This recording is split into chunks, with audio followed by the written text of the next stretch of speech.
Hello, and welcome to another episode of The Word for Kids. I'm Jaymie, and I'm guiding you through the books of 1st and 2nd Samuel in a series of 20 episodes. Last time, we learned about the Israelites going to battle against the Philistines. The Philistines defeated them, so the Israelites brought the Ark of the Covenant because they thought this would save them. But they lost the next battle as well, and the Philistines took the Ark. During this battle, both of Eli's sons were killed, just as was told ahead of time to both Eli and Samuel. When Eli heard the news of his son's death and the Ark of the Covenant being taken, he fell backward from his chair and died.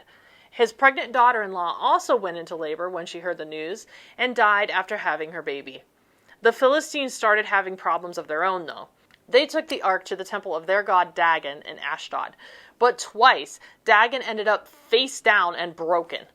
The people of Ashdod were struck with tumors as they moved the ark to Gath. But the people there were also struck with tumors. Next it went to Ekron, but the people there asked their leaders to return it to the Israelites. The people there were also struck with tumors, and many died, and they cried out. And that's where we left off last time. Let's find out what happens next.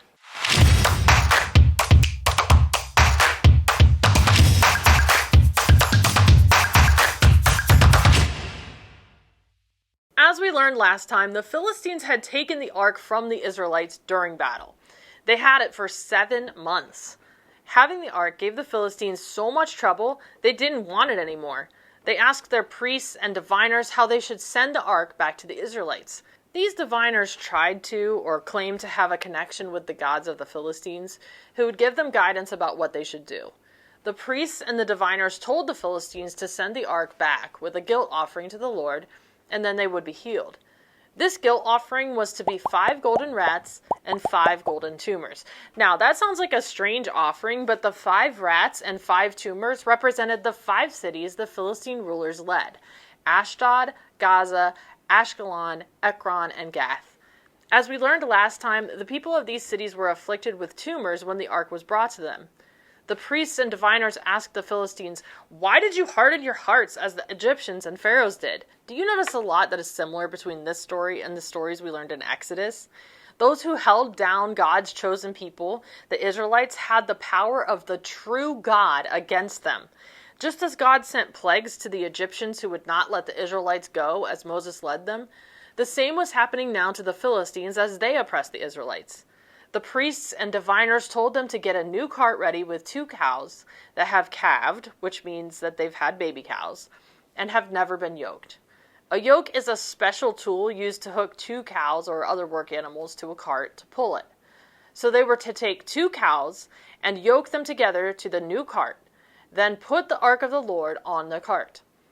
Beside it, they were to have a chest with the 5 golden tumors and 5 golden rats.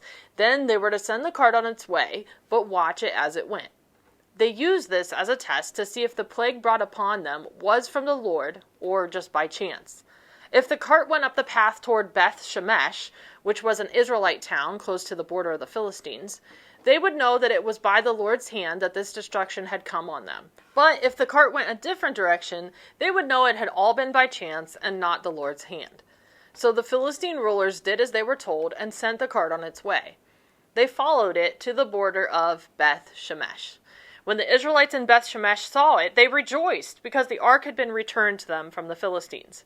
They chopped up the wood from the cart and sacrificed the cows as a burnt offering to the Lord.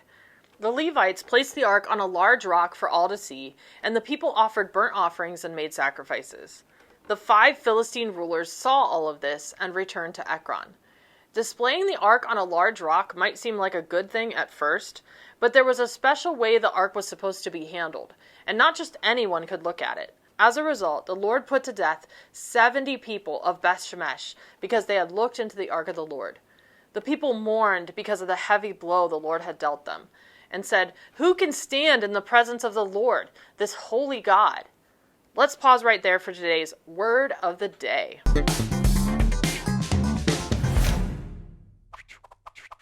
It's me again, Eugene the Turtle, and you know what that means.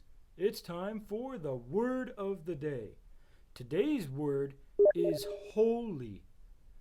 Holy is to be set apart for something special. The Bible calls God holy because he is perfect, unlike anyone else. Holy. After the people had mourned their loss, they sent messengers to the town of Kiriath-Jearim and said, "The Philistines have returned the ark of the Lord. Come down and take it up to your town." The people of Kiriath-Jearim did so and brought it to the house of a man named Abinadab. There they consecrated Eleazar, Abinadab's son, to guard the ark. And that's where our story ends for today. Now it's time for today's verse to remember.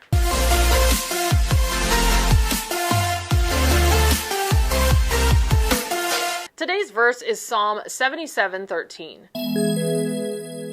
Your ways, God, are holy. What God is as great as our God? One more time. Your ways, God, are holy. What God is as great as our God? Psalm 77:13. Today we learned about how God set things right for the Israelites. He allowed the ark to go to the Philistines so that his power could be displayed to them. But in the end, it was returned to the Israelites where it belonged. This can give us hope as we face uncertain times, when things are just not right. God wins in the end. These stories of God's deliverance happen throughout Scripture and still happen in the world today. Some things we face in life are just not right. They're not fair and not the way they should be if we lived in a perfect world. But in the end, the Lord will set all things right again, and we who follow Jesus will experience a perfect world. We serve a holy, perfect God. There is no one like him. That's all the time we have for today. I'll see you again soon for another episode of The Word for Kids.